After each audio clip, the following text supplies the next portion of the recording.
Hey everybody, Bruce here with Traveling with Bruce. Got an update here, just breaking from Royal Caribbean to show you folks out there how the budget is being cut back.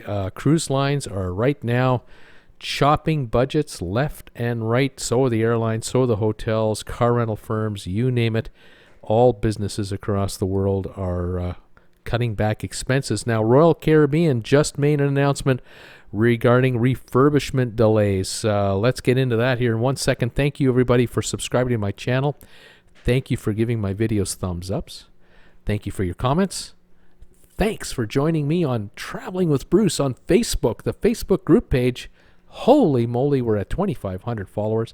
And also on Instagram, over 400 now. This is incredible, 400 followers.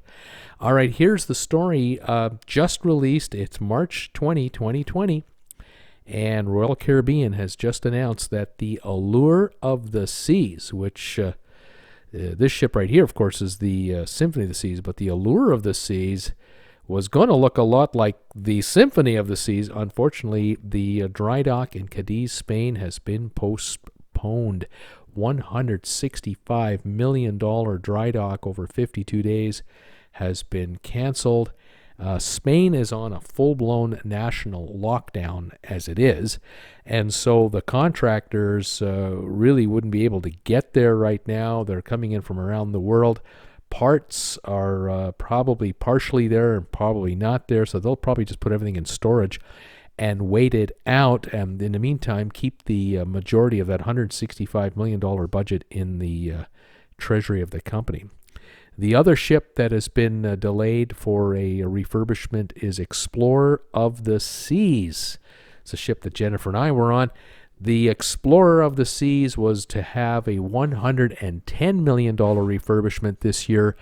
It has been postponed indefinitely as well. So add the two up, $275 million in expenses that Royal Caribbean is deferring to preserve cash on hand and reduce money going out the front door. Other news about Royal Caribbean, staff levels are being reduced. I had heard a few days ago that over 800 independent contractors have been basically laid off or let go, or work has been suspended, and that is probably global, a global work reduction. And the other news from Royal Caribbean is from a crew member. Crews on various ships are now being in effect laid off, I guess is the only way to say it. Their contracts are being ended early, some with a month or two to go, some with 3 or 4 months to go.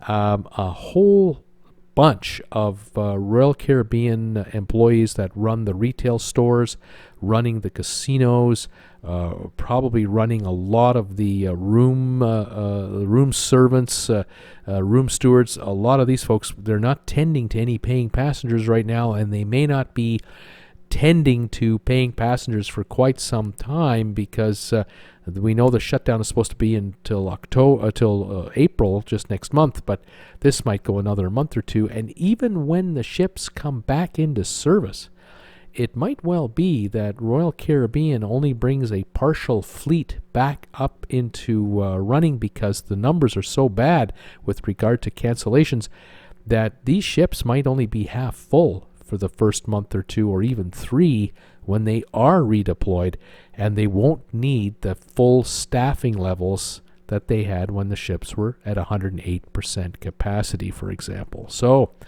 Royal Caribbean making cutbacks left, right, and center. Staff cutbacks, dry dock cutbacks, independent contractor cutbacks, and the cruise lines have been pulling their lines of credit, cash available to them everywhere they can to ride out the storm. So there's an update for you on Royal Caribbean as of Friday, March 20, 2020, as to what is going on here. We'll stay on top of this story, these developing updates. Thanks in the meantime for subscribing, following, thumbs upping, And we'll see you on Facebook, and we'll see you on Instagram. Thanks, everybody. Talk to you later. Bye for now.